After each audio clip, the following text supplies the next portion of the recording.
Merhaba arkadaşlar.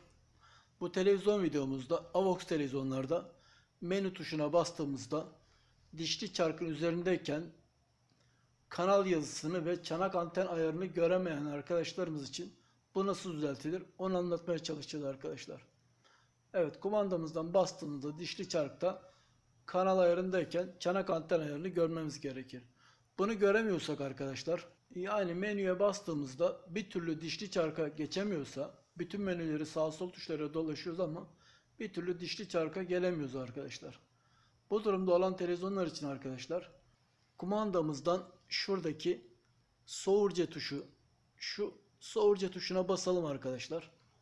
Evet, burada en üstte uydu satırını okeyleyelim.